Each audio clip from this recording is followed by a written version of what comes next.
it's a very powerful experience to be there with the people and to really hear their stories and be able to provide them platforms. At napakahalaga nito sa mga kino-cover ko na beat, especially din sa mga disasters, for example.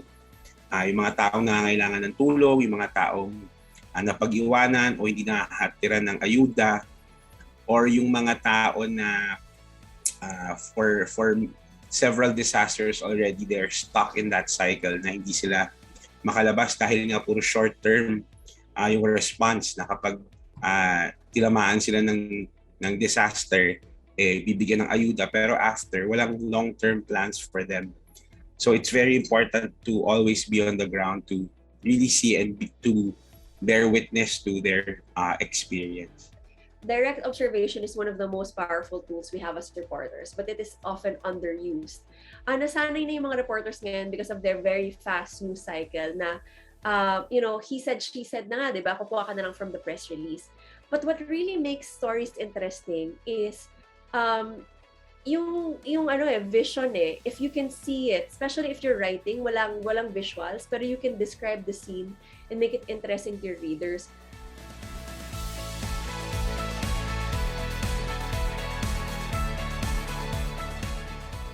To be truthful, you need to show objective facts and accurate information.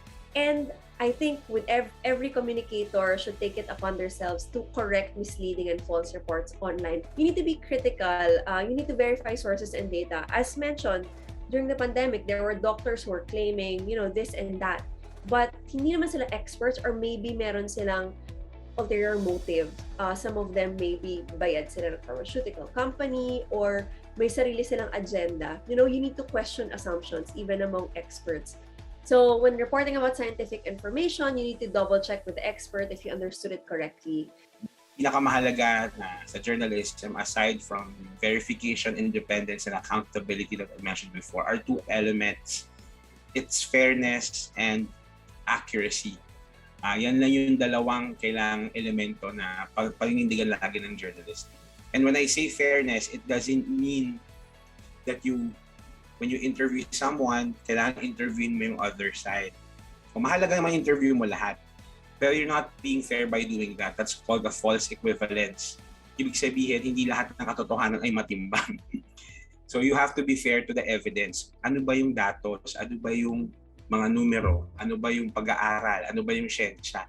Doon tayo sa ebidensya maging fair, hindi sa mga kiniklaim lang ng mga tao. And obviously, you have to be accurate. Kailangan unassailable yung mga information that you will give to the public. In spite of all the challenges that we're facing, is that we adhere to the truth. Yun lang. Laging katotohanan talaga yung magpapalaya sa ating lahat. At this point, in the pandemic, and even if we face future conflicts or disasters, it's always going to be the truth that will ultimately save our lives.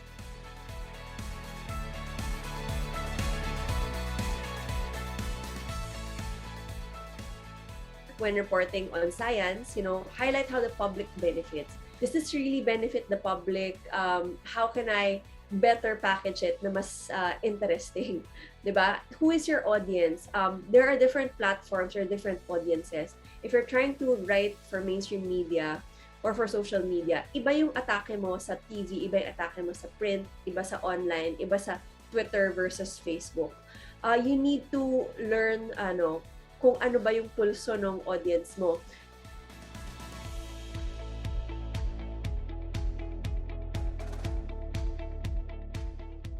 Don't use scientific jargon. It's okay to use jargon if you explain it well in layman's terms, in simple terms na even an elementary student should understand. But at the same time, you should not dumb it down, no?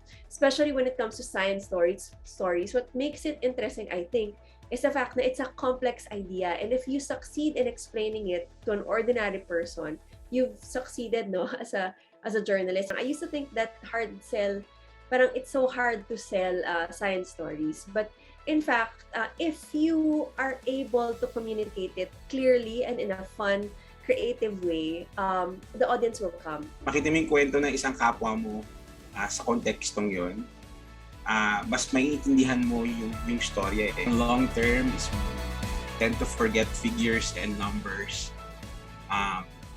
Yung cornicolary hugot na sinasabi is parang the mind forgets but the heart always remembers. So when you do stories, it's important na talagang sa puso yung mga kwentong binibigay mo.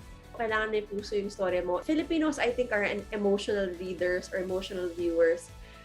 They won't, they react better to emotion than facts. And it's your job na parang ipakete mo yung facts mo, yung scientific data mo with a more palatable emotional story to make it interesting.